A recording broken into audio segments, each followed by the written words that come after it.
Nu kodėl šį rytą tu esi čia? Kodėl aš ir tu esam čia? Ar tikrai neturim ką veikti maloniau, įdomiau, smagiau? Kas yra ta priežastis, dėl ko mano ir tavo kūnas yra čia?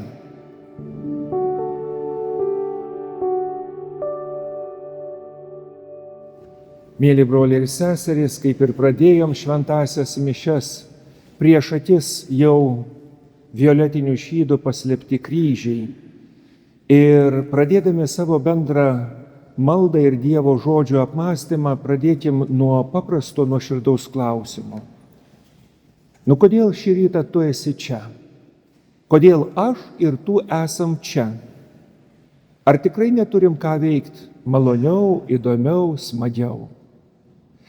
Kas yra ta priežastis, dėl ko mano ir tavo kūnas yra čia? Kiek turim mes drąsos pasižiūrėti ir atsakyti į klausimą? Dievas žino mano ir tavo širdį, nuo jo nepaslėpsi.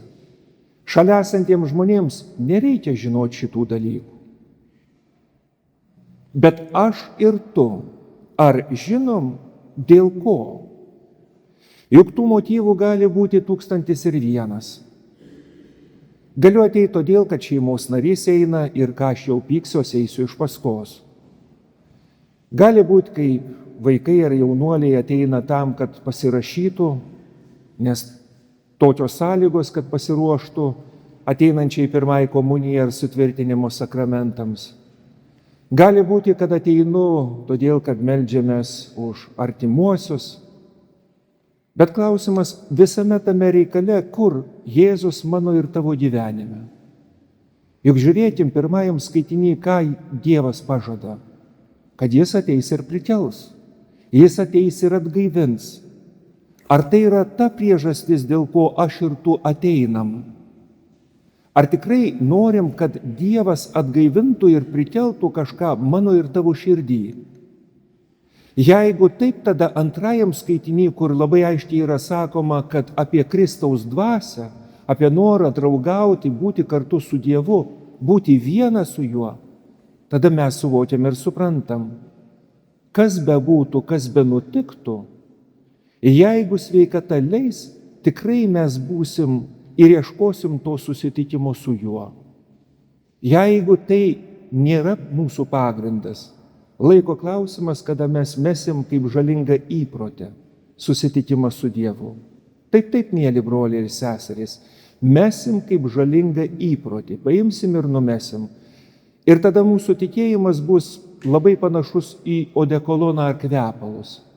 Per didžiąsias šventes pasipurkšim, kad šiek tiek būtų to kvapo, bet nedaugiau. Tai nieko nekeis nei mano širdį, nei mano galvoj, nei mano santykės su kitų žmogumi.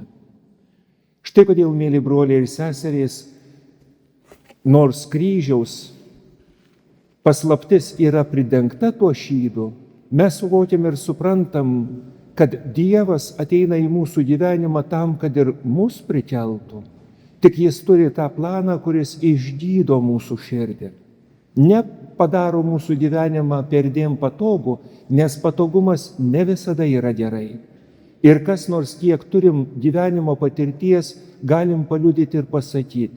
Prasideda kartais nuo paprasto patogumo, o žiūrėk, kad po to tas noras dar patogiau gyventi sugadina netgi pačius gražiausius dalykus. Štai kodėl, mėly broliai ir seseriai, šiandien Dievas klausia, kaip stiprus jis yra šalia mūsų, kuris padeda mums išlikti tikrai žmonėmis, gerais draugais, gerais šeimos nariais, gerais piliečiais. Ar tikėjimas iš tikrųjų yra jėga, kuri kažką ar šį tą nuveikia mūsų gyvenimuose, reformuodama mūsų ir mąstymą, ir tuo pat metu tai, kokius sprendimus priimam. Štai Dievas vieną kartą pasodina žemėj labai daug įvairiausių medžių. Ir iš vienos sėklos išauga didžiulis ketras. Jis auga greičiau negu kiti medžiai ir staiga pradeda pastebėti, kad jis Niekas negali su juo lygintis. Tame sode ir aplinkui visi yra ženkliai mažesni. Nu ir ką, matydamas, kad pats aukščiausias, nereikia turėti daug vaizduotės, kad suvoktumėm, kad pradeda didžiuoti savim. Juk aš geresnis, juk aš gražesnis. O kai tik tai šitokia mintis įsliūtina į kieno nors širdį, už to stovi ir kitos mintis. Va kiti yra jau didžiulė problema. Ir staiga tas gražuolis pradeda kalbėti. Va šitos vyšnios trukdo man. Jos trukdo matyti mano grožį. Reikia jas pašalinti. Ir nekaltos vyšnios yra pašalintos. Dar po kurio laiko jam jau užkliūva obelis ir kriaušės, nes ir jos tarsi darko jo grožį. Ir visa tai yra pašalina. Galiausiai užkliūva gėlės ir bet kokie krūmai. Ir nelieka nieko, tik erškėčiai ir jis pats. Ir vieną dieną, kai užeina didžiulė audra, jis staiga išrauna. Nes nėra nieko, kas sustabdytų, jis vienas pats stovi. Ir didžiulė audra su savo jėga gali jį įveikti. Sakykit, mėly broliai ir seserys, o kaip Dievas mano ir tavo gyvenime yra ta jėga, kuri padeda nesididžiuoti, bet gyventi kartu, būti kartu. Juk dar nuo vaikystės girdėjom tūkstančius palyginimų, kad jeigu mes esam kaip kumštis, šeimoje, draugų tarpe, giminiai, didelės baisybės galim atstovėti ir ištvert paremdami vieną kitą. Bet jeigu įsižiūrėsim į savo gyvenimą, tai teoriškai mes linktelsim galvą, sutinku, taip norėčiau, kad būtų, bet ne su šitai žmonėm. Nes va šitas toks, anas kitoks, tas kažkaip ir vis vieni patys. Juk niekam nepaslaptis, ypatingai stebint kartais iš šono, kaip liaudis, kad sako, iš šono kartais ir geriau matosi, kad atrodytų po vienu stogu žmonės gyvena, bet visi pavieniui. Nu nėra to kumščio, nėra tos jėgos, nėra to kažkokio susiklyjavimo, suvokimo, kad mes esam viena. Sakykit, mėly broliai ir seserys, ar nėra kažko įlindusio tada į mūsų širdį, kuris užnuodėja kaip to kedro įsivaizdavimą, kad jis yra ženkliai geresnis ir visi kiti turi būti pašalinti iš mūsų tarpo, nes jie atseit trukdo mūsų grožiui, gėriui, išminčiai ir bet kam, kad ir kokia kvaila mintis įlystų į galvą. Štai kodėl, mėly broliai ir seserys, Dievas ateina tam, kad išlaisvintų, kad nušviestų, kad sustiprintų, kad pasakytų ir galbūt net primintų, kad jeigu tokios mintis įsiliūtino į mūsų širdį, kad mes klystam, kad tai kelias į niekur, nebus gerai. Štai kitas pavyzdys. Kartą laimė įkrito į duobę. Didžiulė duobė. Laimė gailiai verkia, rauda. Staiga eina pro šalį žmogus. Išgirdęs raudojimą sustoja ties tą duobę ir klausia, kas atsitiko. Sako, laimė įkritau, ištrauk mane. Ir žmogus sako, o kokia man nauda? Pasakyk, ką tu man padarysi ir aš tada tave ištrauksiu. Ir laimė klausia to žmogaus, o ko tu nori? O aš noriu nepaprastai gražaus namo, kuriame galėčiau gyventi. Noriu, kad jis būtų ant ežero kranto, nepaprastai gražus, 3 aukštų. Noriu iš tikrųjų jame gyventi, kad jis būtų pats gražiausias. Ir žinoma, laimė turi galę tai padaryti ir padaro. Tik va bėda, džiaugdamasi žmogus nueina ir neištraukia tos laimės. Užsiėmęs mat savais rūpesčiais. Rauda, ašaros bėga laimiai toliau. Ateina kitas žmogus. Ir vėl situacija labai panaši. Tik šįsyk žmogus sako, noriu, būdamas jaunas, vyrukas, jis sako, noriu savo namuose turėti daug įvairiausių sportinių mašinų. Noriu, kad niekas daugiau neturėtų tiek, kiek aš. Ir laimę suteikia. Ir ką jūs matot? Juk nubėga namo, visiškai nesirūpindamas, jog davė žodį ištraukti. Ir galiausiai 3 kartą eina kitas žmogus, kuris lygiai taip pat girdė ir nieko neklausdamas paima ir ištraukia laimę ir eina savo. Laimė bėga iš paskos ir sako: žmogau, ko tu norėtum, kaip aš galiu tau atsilyginti? Ir žmogus sako: man nieko nereikia.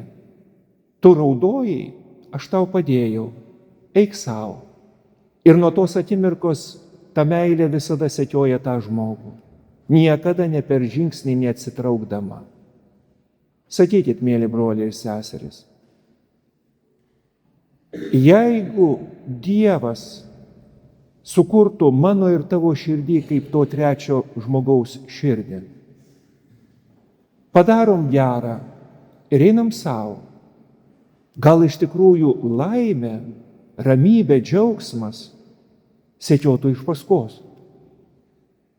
Bet jeigu iš tikrųjų tik tai išoriniai dalykai bus pirmoji vietoj, tai netgi po vienu stogu mums be galo bus sunku sutarti.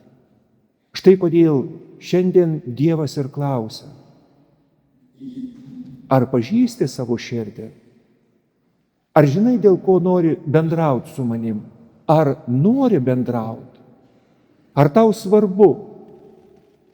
Juk tas kryžiaus uždengimas, pridengimas tos kančios yra viso labo simbolinis ir didįjį penktadienį mes nuimsim tuos, turėdami kryžiaus išaukštinimo pamaldas. Ir suvoksim iš tikrųjų, kad Dievo planas nureikalauja tam, kad mes gerai pagalvotume ir permąstytume, kas yra gyvenimas, kas yra Dievo veikimas, kas yra gėris, kas yra blogis ir daugelis kitų dalykų. Štai kodėl, mėly broliai ir seserys, šiandien Dievo žodis pasitinka mus su savo jėga klausdamas: ar nori, kad prikelčiau, atgaivinčiau ten, kur šiuo metu yra kažkas prislėgta? Juk, mėly broliai ir seserys, daug baimių, daug įvairiausių sunkumų, kurios vargina mūsų širdis, kyla dėl to nepasitikėjimo, dėl netikėjimo, kad Jėzus turi galią mus prikelti iš mirties. Apie tai, žinoma, kalbėsim ateinančiais sekmadieniais, ypatingai Velykų sekmadienį, apie Dievo prisikėlimo jėgą ir kodėl tai turėtų nuginkluoti visas mūsų baimės. Juk ne veltui yra sakoma, kad jeigu Dievo bijau, turiu nebijoti nieko kito. Ko aš turėčiau bijoti? Štai kodėl, mėly broliai ir seserys, šiandien melsdamiesi prašykim: Dieve savo jėga, veik mano gyvenime. Amen.